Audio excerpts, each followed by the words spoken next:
ત્યારબાદ અધ્યક્ષ સ્થાને જેમના હાથે આજે ધ્વજવંદન થયું છે એવા કાસમભાઈને વિનંતી કરીશ આપણને બે શબ્દો કહો.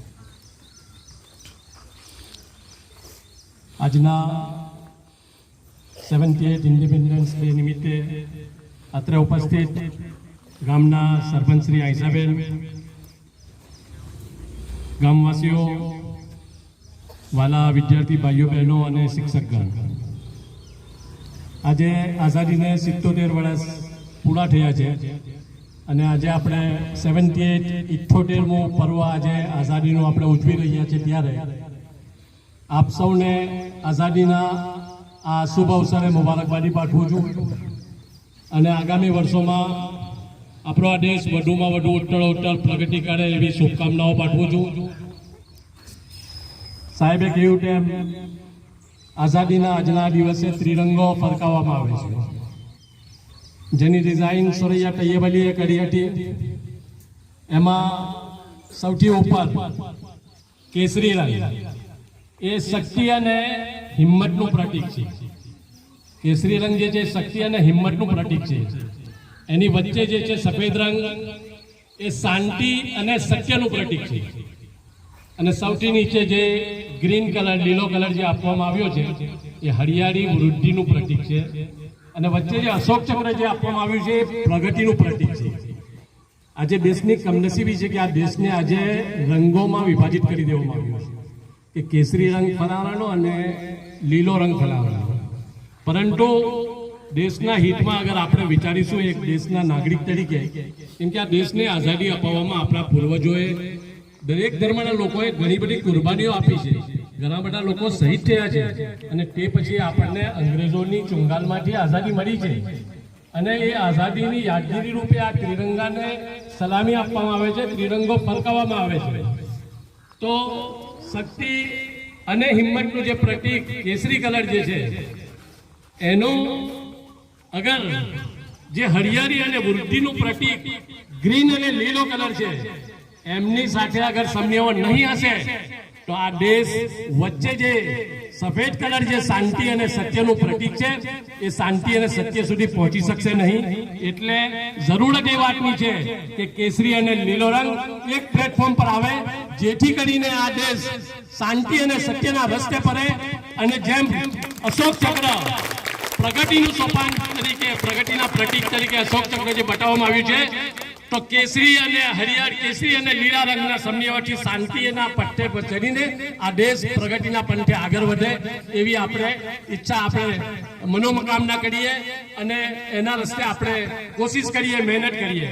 કોઈ શું કરે છે, આજે લોકોને વેચવાની વાત કરે છે, આપણે એમાં પડવાની જરૂરત નથી.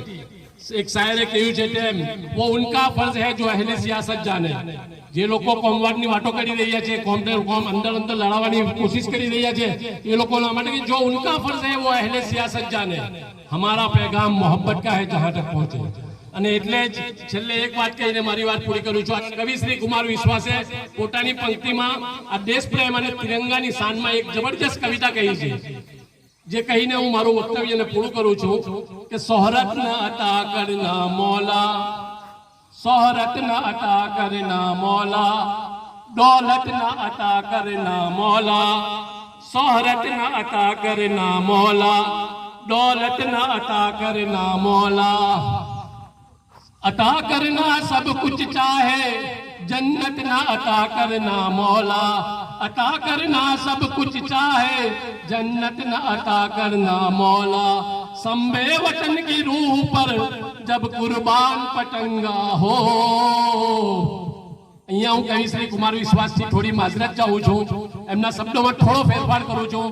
એમના અસલ શબ્દો જે છે એ પછી તમને વર્ણવીશ કે शोहरत न अता करना मौला, दौलत न अता करना मौला, शोहरत न अता करना मौला, दौलत न अता करना मौला, सब कुछ अता करना चाहे जन्नत न अता करना मौला। सम्मे वतन की रूह पर जब कुर्बान पतंगा हो, होठों पे कलिमा हो, हाथों में तिरंगा हो, होठों पे कलिमा हो, हाथों पे तिरंगा हो। અને આપણા અન્ય સમાજના ભાઈઓના માટે કવિ શ્રી કુમાર વિશ્વાસે જે શબ્દો કહ્યા છે એ જ કે હોઠો पे गंगा हो, हाथों में तिरंगा हो, होठों पे गंगा हो, हाथों में तिरंगा हो। जय हिंद, जय गुजरात, जय कोसाડી।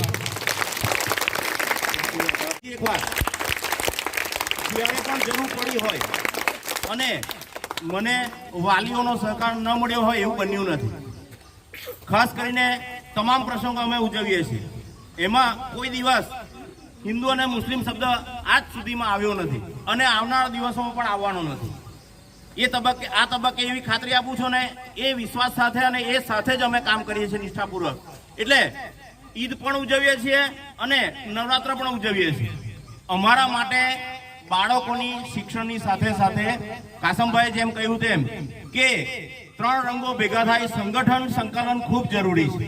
આજના સમયની તાતી જરૂરિયાત છે, આજના સમયની ખૂબ મોટી માંગ છે કે ભાઈચારાની ભાવનાથી એકબીજા સાથે રહીએ અને પોતાનું શરૂઆત પોતાના